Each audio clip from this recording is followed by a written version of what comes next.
कबीर बिजक बाणी कबीर साहिब जी की दोहे शब्द साखी कहरा और पद इन सब का वर्णन इस बुक में किया जा रहा है।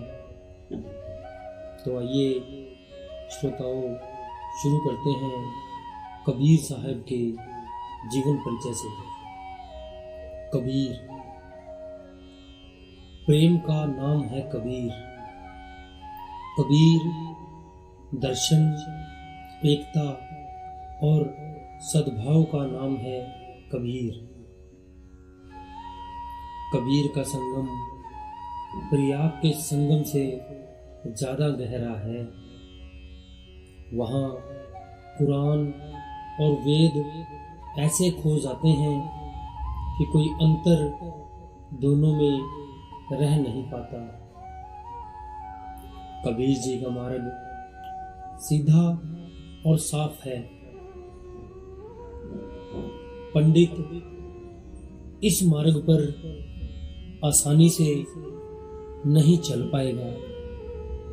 निर्दोष और कोरा कागज जिसका ऐसा मन होगा वही कबीर साहब के मार्ग पर चल पाएगा। कबीर जी का जन्म कहाँ हुआ, उनके माता पिता कौन थे, उनके गुरु का नाम क्या था, इस विषय में ऐतिहासिक तथ्यों में एक रूपता बिल्कुल भी नहीं मिलती। कबीर जी के संबंध में यह भी पता नहीं चल पाता कि वे हिंदू थे या मुसलमान। हिंदुओं का मानना है कबीर जी हिंदू थे और मुसलमानों का मानना है कि वह मुसलमान थे। कबीर जी के जन्म को लेकर कई तरह की कथाएं प्रसिद्ध हैं। लगभग 600 साल पहले की बात है। काशी का जुलाहा नीरू और उसकी पत्नी नीमा दोनों काशी की तरफ आ रहे थे। उसी दिन उनका गोना हुआ था। रास्ते में एक तालाब पड़ता था। हाथ पैर धोने के लिए वह उस तालाब के पास पहुंचे तो उन्होंने किसी बालक के रोने की आवाज सुनी। नीरू को जिज्ञासा हुई, चारों तरफ देखा, आवाज एक ओर से आ रही थी। वह उसी ओर बढ़ गई। देखा वहां एक नन्हा सा बालक पड़ा है, इतना छोटा जैसे कुछ देर पहले ही पैदा हुआ हो। नीमा डरी कि कोई परेशानी तो नहीं होगी, तो लोग क्या सोचेंगे, बदनामी होगी। लेकिन जब नीमा ने बच्चे को ध्यान से देखा तो उसका मन उस पर मोहित हो गया। फिर उन दोनों ने लोक लाज की परवाह नहीं की। वे बच्चे को अपने साथ ले आए। काशी में जो मोहल्ला कबीर चोरा के नाम से आज मशहूर है, वहीं पर नीरू का घर था। वे बच्चे को लेकर घर आ गए। बच्चे का नामकरण करने के लिए उन्होंने काजी को बुलाया। काजी ने कुरान खोला, कहा उसमें हर जगह कबीर, कुबरा, अकबर आदि शब्द मिले। अरबी में ये शब्द महान परमात्मा के लिए आते हैं। काजी अचंभित था, साधारण जुलाहे के बच्चे को कैसे इतना बड़ा नाम दिया जाए। काजी ने कई बार कुरान पलट पलट कर देखा पर हर बार वही नजर आया। फिर क्या था, इस खबर को सुनकर कई काजी नीरू के घर आ गए और उन्होंने नीरू से कहा कि इस बच्चे का कत्ल कर दे, वरना इस बालक की वजह से कोई अनहोनी ना हो जाए। नीरू और नीमा इतने बेरहम नहीं थे, उन्होंने काजियों की सलाह नहीं मानी और बालक का नाम कबीर रख दिया। कबीर के जन्म को लेकर दूसरी लोक कथा यह है कि एक रोज एक ब्राह्मण अपनी विधवा बेटी के साथ स्वामी रामानंद के दर्शनों के लिए गया।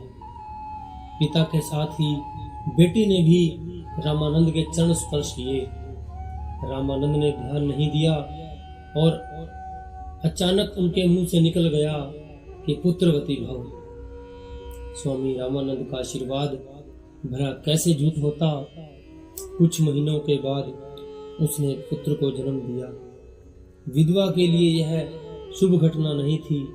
लोक लाज के कारण उस ब्राह्मण कन्या ने बालक को लहर तारा तालाब के किनारे छोड़ दिया। इसी बालक को नीरू और नीमा ने लहर तारा के किनारे से पाया था। इस तरह से कबीर हिंदू परिवार में पैदा हुए, मुसलमान घर में पले। एक और तीसरी लोक कथा कबीर जी के जन्म को लेकर है। सुखदेव जी ने कबीर के रूप में अवतार लिया था। पूर्व जन्म में उन्होंने 12 वर्ष तक गर्भवास का कष्ट भोगा था, इसलिए इस बार गर्भवास से बचने के लिए उन्होंने अपने आप को एक सीपी में बंद कर लिया और उसे गंगा के किनारे छोड़ दिया। यही सीपी बहते बहते लहर तारा तालाब में पहुंच गई और एक कमल के पत्ते पर खुल गई। इस सीपी से एक शिशु का जन्म हुआ। यही शिशु कबीर के नाम से मशहूर हुआ। ऊपर बताई गई सभी घटनाओं से सिद्ध होता है कि कबीर का जन्म कैसे हुआ कुछ भी निश्चित रूप से कहना बहुत मुश्किल है। कबीर किस तारीख को किस सन में पैदा हुए यह बताना भी बहुत कठिन है। कबीर जी के जन्म के विषय में एक छंद बड़ा मशहूर है। 1455 साल गए, चंद्रवार एक ठाठ ठहे, जेठ सुदी बरसायत की, पूर्णमासी प्रगट भये। इस छंद का अर्थ है विक्रम के 1455 साल बीतने पर सोमवार को जेठ की पूर्णमासी वट सावित्री के पर्व पर कबीर जी पैदा हुए। वट सावित्री के शुभ अवसर पर आज भी कबीरपंथी महात्मा कबीर जी का जन्मदिन मनाते हैं। कुछ विद्वान कबीर का जन्म काल 1456 मानते हैं और यह सही भी लगता है, क्योंकि छंद में भी यही कहा गया है 1455वां संवत बीत जाने पर यानी 1456 में कबीर जी का जन्म हुआ। कबीर जी के जन्म के बारे में 3 मत हैं। मगर, काशी, आजमगढ़ में बेलहरा गांव। कबीर जी ने यह भी लिखा है, पहले दर्शन मगर पायो, उन काशी बस आई। अर्थात काशी में रहने से पहले कबीर ने मगर देखा और मगर में कबीर का मकबरा भी है। काशी का अधिकांश समय कबीर जी ने इसी काशी में ही बताया। वे काशी के जुलाहे के रूप में ही जाने जाते थे। कबीरपंथी भी काशी को कबीर का जन्म स्थान मानते हैं। कबीर मगर, काशी, आजमगढ़ में से कहाँ पैदा हुए थे, इस संबंध में विद्वानों के अलग अलग मत हैं। किसी एक जगह पर मोहर लगाना बड़ा मुश्किल है। कबीर के माता पिता निर्धन थे। कबीर की पढ़ाई पर कोई विशेष ध्यान नहीं दिया गया। कबीर किताबी विद्या प्राप्त ना कर सके। उन्होंने स्वयं इस बात को माना है। मस कागल चुके नहीं, कलम गई नहीं हाथ। लेकिन किताबी विद्या ही सब कुछ नहीं होती।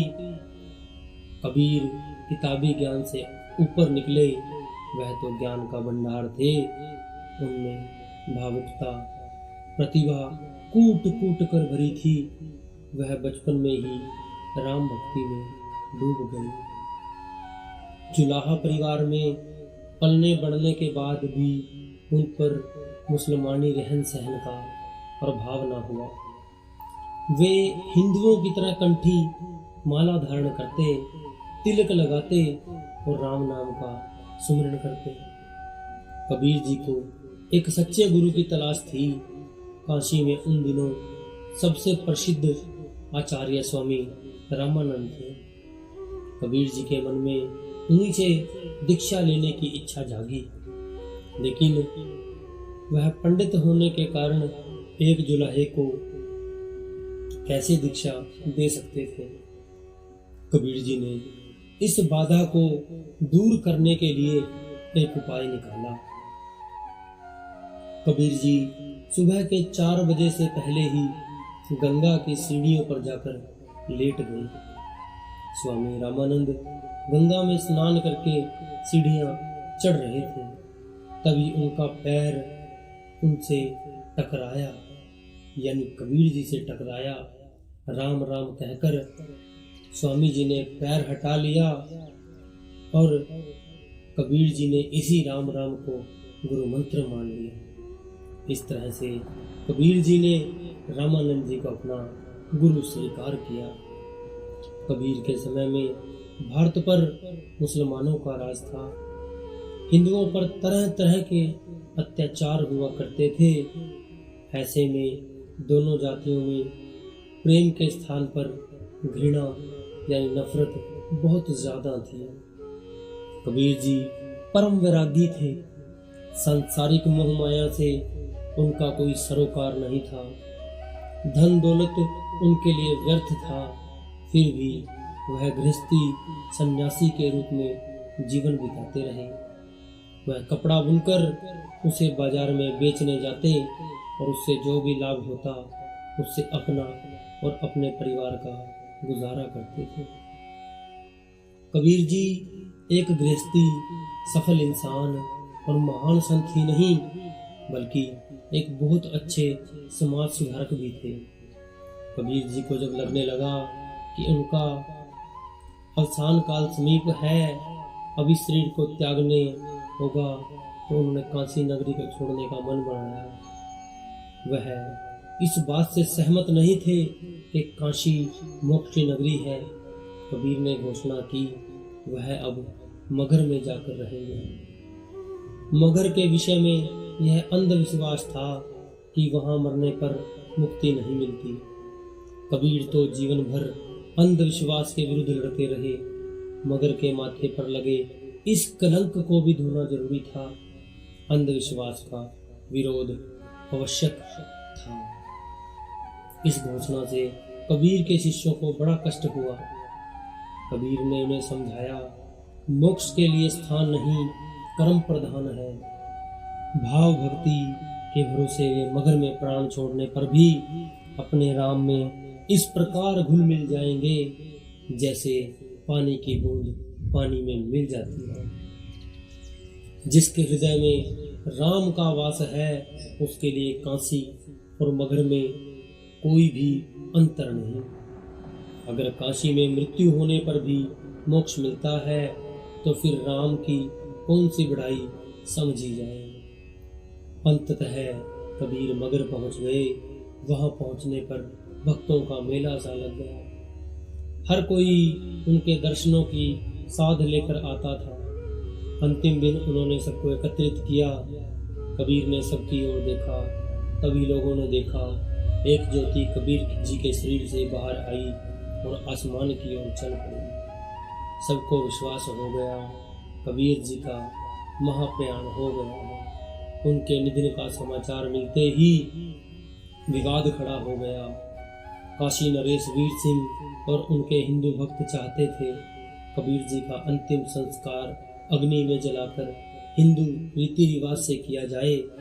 मुस्लिम समाज कहता था कि उनका संस्कार मुस्लिम मजहब के अनुसार दफनाकर किया जाए। बात इतनी बड़ी कि दोनों ओर से तलवारें खिंच गई। फिर लोगों ने जब कुटिया का द्वार खोलकर देखा, सब दंग रह गए। वहाँ कबीर जी का शव नहीं था, उसके स्थान पर फूलों का ढेर पड़ा था। सब झगड़ा ही खत्म हो गया। दोनों धर्मों ने अपनी अपनी आस्था के अनुसार कबीर जी का हिंदुओं ने संस्कार किया और मुसलमानों ने उनको दफना दिया।